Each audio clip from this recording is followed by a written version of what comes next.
পঞ্চায়ত নিৰ্বাচনৰ পূৰ্বে ডিব্ৰুগড় জিলা কংগ্ৰেছৰ মুখ্যম আঘাত বিজেপি দলৰ নীতি আদৰ্শৰ প্ৰতি আকৃষ্ট হৈ বিজেপিত যোগদান ডিব্ৰুগড় জিলা যুৱ কংগ্ৰেছৰ সভাপতি ডিব্ৰুগড় জিলা যুৱ কংগ্ৰেছৰ সভাপতি ৰঞ্জন শইকীয়াৰ লগত জিলা আৰু মণ্ডল পৰ্যায়ৰ কেইবাজনো নেতাই যোগদান কৰে বিজেপিত মন্ত্ৰী বিমল বৰাৰ উপস্থিতিত বিজেপিত যোগদান কৰে কংগ্ৰেছৰ নেতাকেইজনে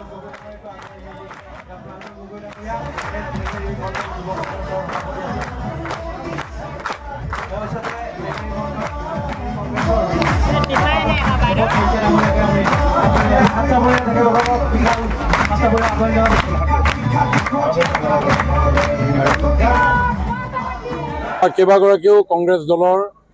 নেতা আজি আমাৰ মাজলৈ আহিছে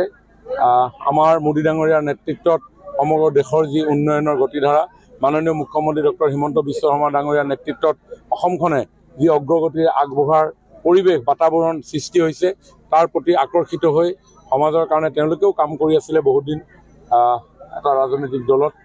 যিটো ৰাজনৈতিক দলৰ কথা ক'বলৈ অসুবিধা কোনো নীতি নথকা কোনো ধাৰণা নথকা এটা ৰাজনৈতিক দল তেওঁলোকে উপলব্ধি কৰিলে যে তাতে ৰাইজৰ হৈ পিনি কাম কৰাৰ কোনো সুযোগ নাই আৰু সেইকাৰণে ৰাইজৰ সেৱা কৰিবৰ কাৰণে ভাৰতীয় জনতা পাৰ্টীৰ পৰিয়ালৰ লগত আমি আজি ডিব্ৰুগড় জিলা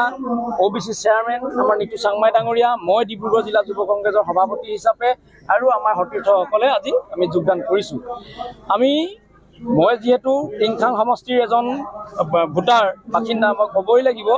যে আজি আমাৰ বিমল বৰা ডাঙৰীয়াৰ যি টিংখাং সমষ্টিৰ যি উন্নয়নৰ যি জয় জয়কাৰ হিচাপে অসমৰ ভিতৰত এটা জাকত জিলিকা সমষ্টি টিংখাং সমষ্টি হ'বলৈ গৈ আছে